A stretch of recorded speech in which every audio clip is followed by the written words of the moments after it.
Hi, Michael Dr. T. Tequiwa here, and I recently had the privilege and honor of interviewing Dr. Dani McVety.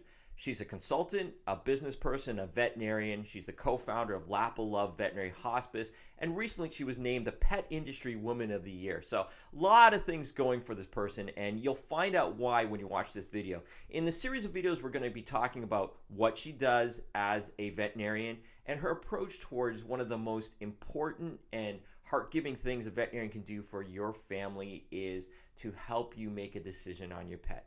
So I was blown away. I have to tell you, I was blown away by her approach and how she does this. And if you're a practicing veterinarian, especially if you're a recent graduate, you should really take a listen and watch these videos because it's her approach and how she words things and how she defines things that makes this a wonderful experience. So enjoy.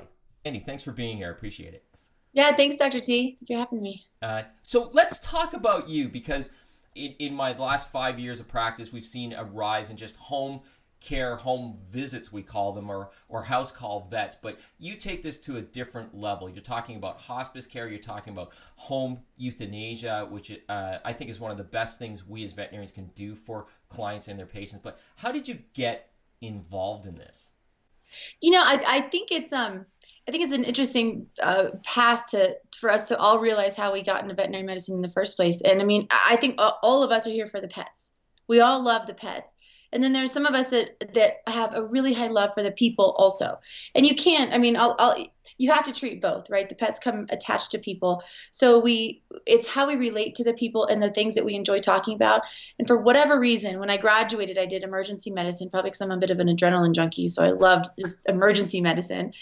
And I realized that I gravitated towards those really difficult cases. And I just felt like I was doing a good job, you know, meaning that even if I couldn't fix their dog in a surgery, at least I was able to communicate with them and be really open and honest. And people would say things like, "Thank you for shooting me straight." And I'm like, but there's no other way to do it. Yeah. Open. And so then I was the doctor that the technicians would come get if we had a really tough case or they weren't going to make it through or they couldn't make a decision or, you know, and I volunteered for human hospice when I was an undergrad. So I had an idea of what they did. And the thing that I learned from human hospice that is a little bit different than what we learned, particularly as a new grad getting out. I only graduated 7 years ago, is that death and sickness don't happen because medicine fails.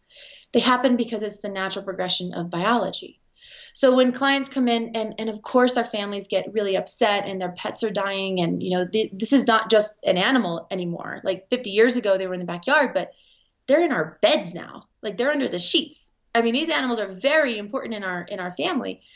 So when they're in a really tough situation, they need somebody that is going to say, here's what's happening, here's what's possible, here's what's not possible. And it's not your fault, it's not my fault, and it's not your pet's fault. It's just biology. So I was doing that in emergency medicine. I gravitated towards those cases. And then I started doing where I've always practiced medicine from, which is what would I want if I was in that situation? And I ask veterinarians this all the time, you know, how many of us would want our own pets euthanized at home? And about 95 to 99% of us would say we would. There's always some that don't, and that's fine. But that is a reflection of what our families want also.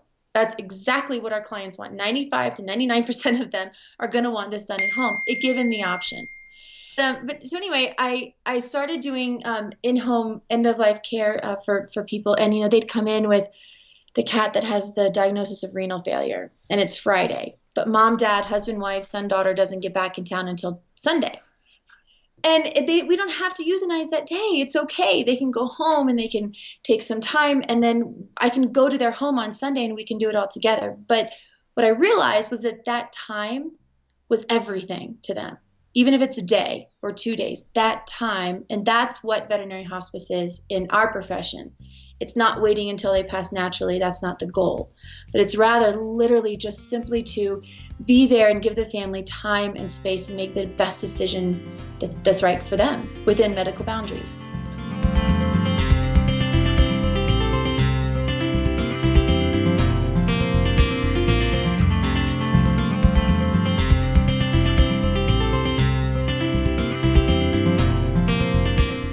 Watching, and if you like this video or the other videos in the series, don't forget to subscribe.